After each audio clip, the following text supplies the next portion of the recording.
తెలంగాణ రాష్ట్ర కాంగ్రెస్ పార్టీ కార్యవర్గ సమావేశానికి అధ్యక్షత వహించిన మిత్రులు పిసిసి అధ్యక్షులు మహేష్ కుమార్ గౌడ్ గారు, ఈ కార్యక్రమానికి ముఖ్య అతిథులుగా విచ్చేసిన ఏఐసిసి ఇన్ఛార్జ్ మీనాక్షి నటరాజన్ గారు, ఏఐసిసి సెక్రటరీ విష్ణునాథన్ గారు, ఉప ముఖ్యమంత్రి వర్యులు మిత్రులు బట్టి విక్రమార్క గారు, సహచార మంత్రివర్గ సభ్యులు, మాజీ పిసిసి అధ్యక్షులు, ఉపాధ్యక్షులు, ప్రధాన కార్యదర్శులు, ఫ్రంటల్ ఆర్గనైజేషన్ నాయకులు, డిసిసి అధ్యక్షులు,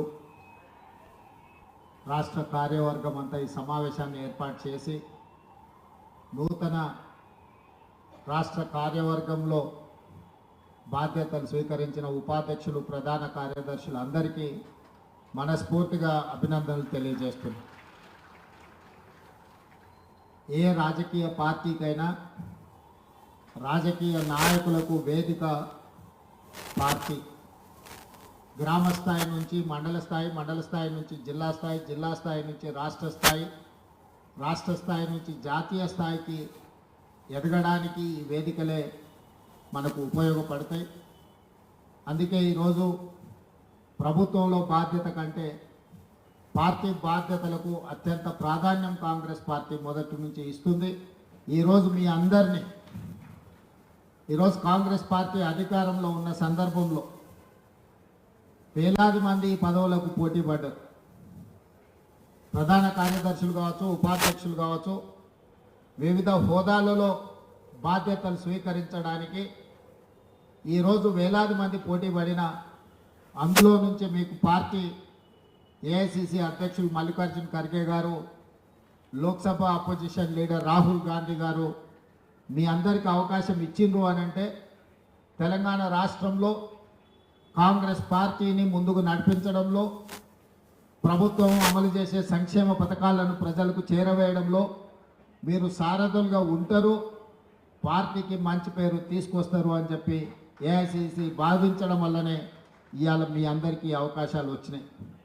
ఈరోజు ఈ వేదిక మీద ఉన్న మేము ఎవరమైనా ఆ పక్క నుంచి ఆది శ్రీనివాస్ గారి నుంచి మొదలు పెడితే కాంగ్రెస్ పార్టీ కార్యకర్తగా, జిల్లా పార్టీ అధ్యక్షుడిగా, ఈరోజు ఎమ్మెల్యేగా, విప్పుగా వారి బాధ్యతలు చేపట్టారు. ఇక్కడున్న శ్రీహరి గారు జడ్పీటీసీగా కార్యకర్త స్థాయి నుంచి జడ్పీటీసీ నుంచి జిల్లా పార్టీ అధ్యక్షుడు, జిల్లా పార్టీ అధ్యక్షుడి నుంచి శాసనసభ్యుడి నుంచి ఈరోజు మంత్రిగా బాధ్యతలు చేపట్టి ఈరోజు ఈ వేదిక మీద కూర్చున్నారు. బట్టి విక్రమార్క గారు ఎన్ఎస్యుఐ నుంచి సిఎల్పి లీడర్గా, వర్కింగ్ ప్రెసిడెంట్గా, ఈరోజు ఉప ముఖ్యమంత్రిగా వారు ఈరోజు బాధ్యతలు చేపట్టారు.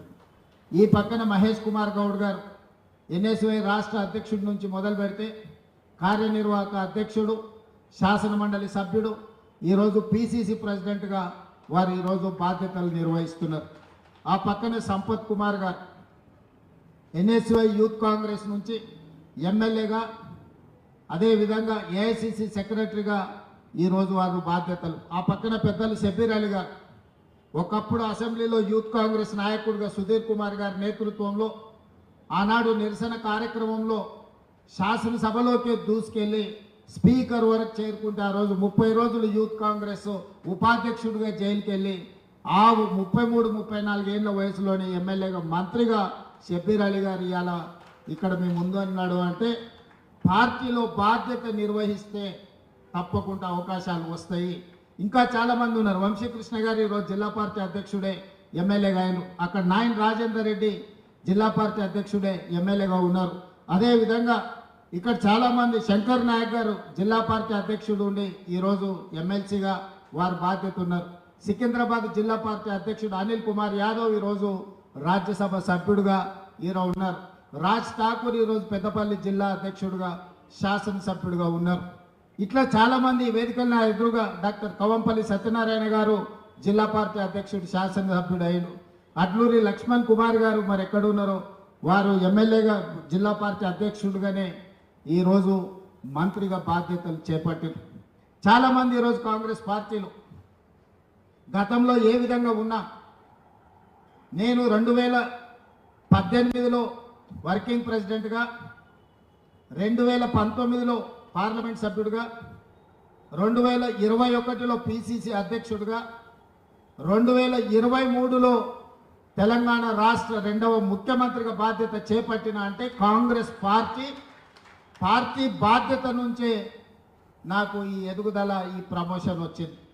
ఈ వేదిక మీద చాలామంది అక్కడ ఉండే శ్రీహరి గారు కావచ్చు, చాలామంది ఆ వరుసలో సురేఖమ్మ గారు కావచ్చు, వీళ్ళందరూ జిల్లా పార్టీ అధ్యక్షులుగా రాణించారు కాబట్టే, పార్టీకి సేవలు అందించారు, ప్రజల్లో ఉన్నారు కాబట్టే పార్టీ ఈరోజు గుర్తించి వాళ్లకు, వాళ్ళ కుటుంబ సభ్యులకు ఈరోజు ఎమ్మెల్యేలుగా, ఎంపీలుగా, మంత్రులుగా ఇవన్నీ బాధ్యతలు అప్పగించడం జరిగింది.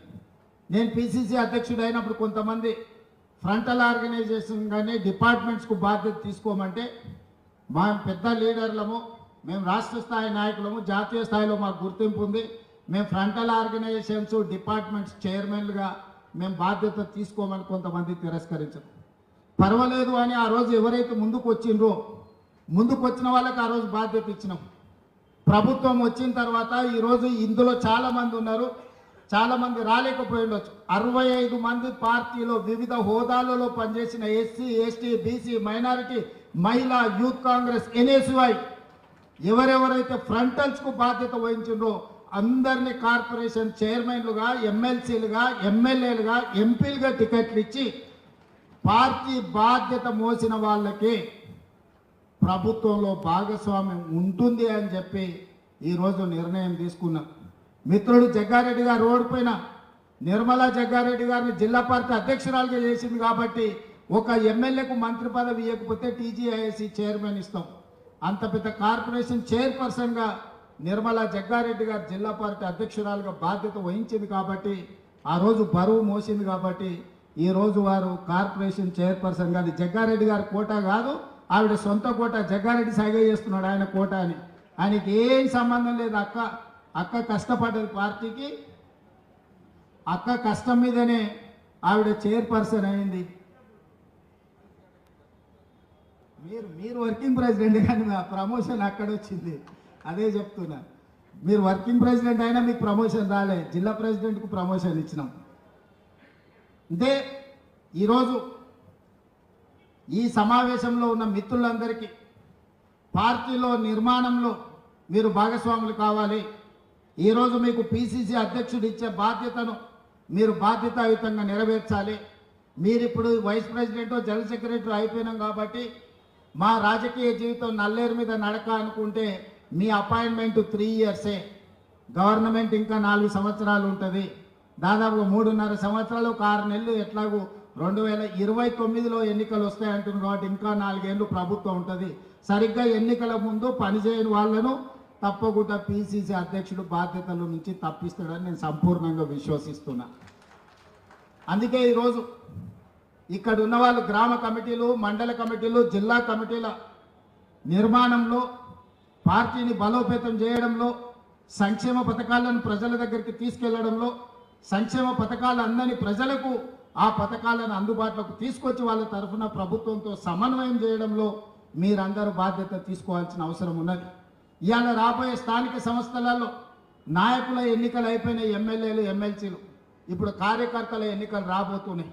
కార్యకర్తల ఎన్నికల్లో ఎవరైతే కష్టపడతారో, కార్యకర్తలను కష్టపడి ఎవరైతే గెలిపించుకుంటారో వాళ్ళు తిరిగి నాయకులుగా రాష్ట్ర స్థాయికి ఎదుగుతారు. అందుకే ఈరోజు పార్టీ నిర్మాణంలో భాగస్వాములు కావాలి. స్థానిక సంస్థల ఎన్నికల్లో పార్టీ కార్యకర్తలను గెలిపించుకోవాలి. అప్పుడే పార్టీ బలోపేతం అవుతుంది. పార్టీ బలోపేతమైతే రెండవసారి కాంగ్రెస్ పార్టీ తిరిగి అధికారంలోకి వస్తుంది. రెండవసారి అధికారంలోకి రావడం మీ చేతుల్లోనే ఉంది. ఇవాళ ఈ వేదిక మీద నుంచి నేను ఒక్క మాట చెప్పదలుచుకున్న మిత్రులందరికీ, 94 నుంచి 2004 వరకు 2 సార్లు తెలుగుదేశం పార్టీ ఆనాడు అధికారంలో ఉన్నది. 2004 నుంచి 2014 వరకు ఆనాడు కాంగ్రెస్ పార్టీ 2 సార్లు అధికారంలో ఉన్నది.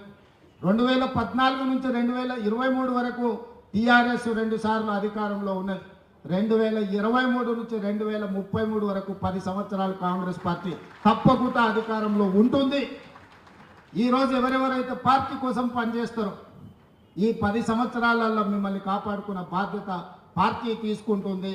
మీనాక్షి నటరాజన్ గారు తీసుకుంటారు ఈరోజు పార్టీకి. ఆ తర్వాత తరం మీరు తెచ్చుకోవాలి. నేను 10 ఏళ్ళ అధికారాన్ని నడిపించే వరకు నేను బాధ్యత తీసుకుంటా. ఆ తర్వాత అధికారంలోకి తీసుకొచ్చి నడిపించాల్సిన బాధ్యత మీరందరూ తీసుకోవాలి. ఈరోజు మిత్రులారా, పార్టీ నిర్మాణంలో కీలక భాగస్వామ్యం తీసుకోండి. పార్టీని నిర్మించడంలో ముందు ఉండండి.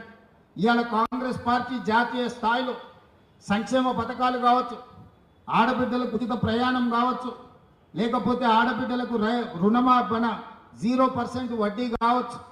ఈరోజు నిరుద్యోగ యువకులకు సంబంధించి దేశంలోనే మొదటి సంవత్సరంలో 60,000 ప్రభుత్వ ఉద్యోగాలు ఇచ్చిన రాష్ట్రం ఏదైనా ఉంది అని అంటే అది తెలంగాణ రాష్ట్రం. మన కాంగ్రెస్ పార్టీ అధికారంలోకి వచ్చిన తర్వాతనే సాధ్యమైంది. 10 సంవత్సరాలు వాళ్ళు ఉద్యోగాలు ఇవ్వలే. ఆనాడు నోటిఫికేషన్లు ఇస్తే పరీక్షలు లేవు, పరీక్షలు పెట్టే ప్రశ్న పత్రాలు జిరాక్స్ సెంటర్లలో పల్లి బఠానీలు అమ్ముకునే పరిస్థితి. పబ్లిక్ సర్వీస్ కమిషన్ అంటే అదొక దళారుల అడ్డగా మార్చింది. కానీ మనం వచ్చిన తర్వాత వీటన్నిటిని ప్రక్షాళన చేసి 60,000 ప్రభుత్వ ఉద్యోగాలు ఇవ్వడం జరిగింది. అదేవిధంగా విద్యకు సంబంధించి టీచర్ల బదిలీలు 10 ఏళ్ళు చేయలే, 16 సంవత్సరాలు ప్రమోషన్లు ఇవ్వలే. మనం అధికారంలోకి వచ్చిన ఎంబడే 35,000 మంది టీచర్లను బదిలీ చేసినాం, 22,000 మంది టీచర్లకు ప్రమోషన్లు ఇచ్చినాం, 11,000 మంది టీచర్ల నూతన నియామకాలు చేపట్టి విద్య మీద ఫోకస్ పెట్టి పేదవాడికి విద్యను అందించాలి. ఈ దేశ భవిష్యత్తు తరగతి గదుల్లో ఉంది అని చెప్పి ఈరోజు కాంగ్రెస్ పార్టీ నిర్ణయం తీసుకున్నది. సంక్షేమానికి సంబంధించి కూడా కాస్మెటిక్ ఛార్జెస్ మనం వచ్చిన తర్వాత 200% పెంచిన విద్యార్థులకు, డైట్ ఛార్జెస్ 40% పెంచినాం. రైతు రుణమాఫీ గురించి, రైతు భరోసా గురించి భట్టి గారు చెప్పిండ్రు. ఒక్క మాటలో చెప్పాలంటే 18 నెలల్లో రైతులకు 1,04,000 కోట్ల రూపాయలు ఖర్చు పెట్టిన ప్రభుత్వం దేశంలోనే కాంగ్రెస్ పార్టీ తెలంగాణ ప్రభుత్వం. ఇట్లా విద్యకు సంబంధించి ఇంటిగ్రేటెడ్ రెసిడెన్షియల్ స్కూల్స్ కావచ్చు, ఇంటిగ్రేటెడ్ స్కిల్స్ యూనివర్సిటీ కావచ్చు, ఇంటిగ్రేటెడ్ స్పోర్ట్స్ యూనివర్సిటీ కావచ్చు, ఇట్లా ప్రతి విషయంలో ఈరోజు కాంగ్రెస్ పార్టీ ఆదర్శంగా నిలబడి ముందుకు వెళ్తుంది. కులగణానికి సంబంధించి 100 సంవత్సరాల కళ ఎవరు కూడా ధైర్యం చేయలేదు. ఈనాడు socio economic education, employment, caste and political సర్వేను దేశంలోనే గొప్పగా నిర్వహించి లెక్కలు తేల్చి ఈరోజు మోడీ ప్రభుత్వానికి సవాలు విసిరినాం. ఇవాళ రాహుల్ గాంధీ గారు పార్లమెంట్లో తెలంగాణ మోడల్లో కులగణన చెయ్యాలని పోరాటం మొదలుపెట్టి మనం జంతర్ మంతర్లో ధర్నా చేస్తే కేంద్ర ప్రభుత్వం మెడలు వంచి ఈరోజు కేంద్ర ప్రభుత్వం ఇవాళ జనగణనలో కులగణన చేస్తామని చెప్పి కేంద్ర ప్రభుత్వం ముందుకు రావాల్సిన పరిస్థితి ఈరోజు మనం కల్పించినాం. అదేవిధంగా మాదిగ ఉపకులాల వర్గీకరణ మీకు తెలుసు. 30-35 సంవత్సరాల నుంచి పోరాటాలు చేస్తున్నారు వాళ్ళు. ఎంతోమంది అందులో ఎంతోమంది ఎన్నో త్యాగాలు చేసి అలాంటి సమస్యకు శాశ్వత పరిష్కారం చూపించి ఈరోజు ఎస్సీ ఉపకులాల వర్గీకరణను దేశానికి ఆదర్శంగా ఉండేటట్టు ఈరోజు తెలంగాణ ప్రభుత్వము నిర్వహించి ఈరోజు మనం ముందుకు వెళ్తున్నాం. అందుకే మిత్రులారా, విద్యార్థులు కావచ్చు, నిరుద్యోగ యువకులు కావచ్చు, రైతులు కావచ్చు, అదేవిధంగా మహిళలు కావచ్చు, ఈరోజు రాష్ట్రంలో పెట్టుబడులు కావచ్చు, రాష్ట్రాన్ని అభివృద్ధి పదం వైపు నడిపించే తెలంగాణ రైజింగ్ 2047 విజన్ డాక్యుమెంట్ కావచ్చు, ఈరోజు దేశానికే తెలంగాణ రాష్ట్రాన్ని ఆదర్శంగా నిలబెట్టాలని అహర్నిశలు మేము ప్రయత్నం చేస్తున్నాం. ప్రభుత్వం నడిపించే సమయంలో కొంత ప్రభుత్వ నిర్వహణలో మేము కొంత సమయం ఎక్కువ ఇచ్చి ఉండొచ్చు. అందుకే ఈరోజు మీ అందరి మీద బాధ్యత ఉన్నది, ముఖ్యంగా అధ్యక్షుడి మీద బాధ్యత ఉన్నది. పార్టీ నిర్వహణలో మీరందరూ క్రియాశీలక పాత్ర పోషించాలి. ఇవాళ గ్రామ స్థాయి నుంచి రాష్ట్ర స్థాయి వరకు పార్టీని నిర్మించాలి. ఈరోజు ఈ దేశానికే కాంగ్రెస్ పార్టీ తెలంగాణ రాష్ట్రం ఆదర్శంగా ఉండాలి. ఈ బాధ్యత మీరందరూ నిర్వహిస్తారని నేను సంపూర్ణంగా విశ్వసిస్తున్నా. ఇక్కడ ఉన్న వాళ్ళందరికీ నా సూచన ఒక్కటే, ఇవాళ చాలామంది జిల్లా పార్టీ ప్రెసిడెంట్లు, రాష్ట్ర స్థాయిలో బాధ్యత వహించిన వాళ్ళు ఎమ్మెల్సీలు, మంత్రులు, ఎంపీలు అయింది. రేపు భవిష్యత్తులో కూడా పార్టీ పదవే కదా అని చిన్న చూపు చూడకండి. ఈ పార్టీ పదవే మిమ్మల్ని పెద్ద నాయకులుగా తీర్చిదిద్దుతుంది, గొప్ప అవకాశాలను అందిస్తుంది. పార్టీ పదవిని చిన్న చూపు చూసిన, పార్టీ ఇచ్చిన పదవిని నిర్లక్ష్యంతో నిర్వహించిన అది తీరని నష్టం మనకే తెచ్చిపెడుతుంది. మనం చేసే కష్టం మనం ఎదగడానికి ఉపయోగపడుతుంది. మనం చేసే పని 10 మందికి ప్రయోజనం చేకూరుతుంది. అందుకే ఈరోజు మీ పదవులు వచ్చిన వాళ్ళందరికీ వచ్చే ప్రభుత్వంలో 2029లో రెండోసారి ఏర్పడబోయే ప్రభుత్వంలో ఈరోజు పార్టీ పదవులు ఉన్న వాళ్ళకి చాలామందికి అవకాశాలు వస్తాయి. డీలిమిటేషన్ జరగబోతుంది, సీట్లు పెరగబోతున్నాయి, మహిళా రిజర్వేషన్లు రాబోతున్నాయి, మా ఆడబిడ్డల అవకాశాలు పెరగబోతున్నాయి, జమిలీ ఎలక్షన్లు కూడా తెస్తామని చెప్తున్నారు. ఇవన్నీ రాజకీయ అవకాశాలను పెంచుతాయి. మరి ఆ సమయానికి మీరు రెడీగా ఉండాలి. మీరు సమయం వచ్చినప్పుడు మీరు సిద్ధంగా లేకపోతే బట్టలు డ్రై క్లీన్లో ఉన్న ఇస్త్రీ బట్టలు తెచ్చుకుంటామని అటే పోయినంటే బీఫామ్ మీ దగ్గరికి రాదు. మీరు ప్రజల దగ్గర ఉండండి, ప్రజల సంక్షేమం కోసం పనిచేయండి, తెలంగాణ అభివృద్ధిలో భాగస్వాములు కాండి. తప్పకుండా ఈ పార్టీ ఈ ప్రభుత్వం ప్రజలకు మేలు చేస్తుంది. మీరందరూ కూడా మాతో నడవాలి. ఇంతకుముందు పిఎస్సిలో మహేష్ గౌడ్ గారు ఒక మాట చెప్పింది, ఈ 18 నెలల పరిపాలన ఒక గోల్డెన్ పీరియడ్ అని. ఈ గోల్డెన్ పీరియడ్ని ప్రజల దగ్గరికి తీసుకెళ్ళాలి. పనిలో మేము నిమగ్నమైనం.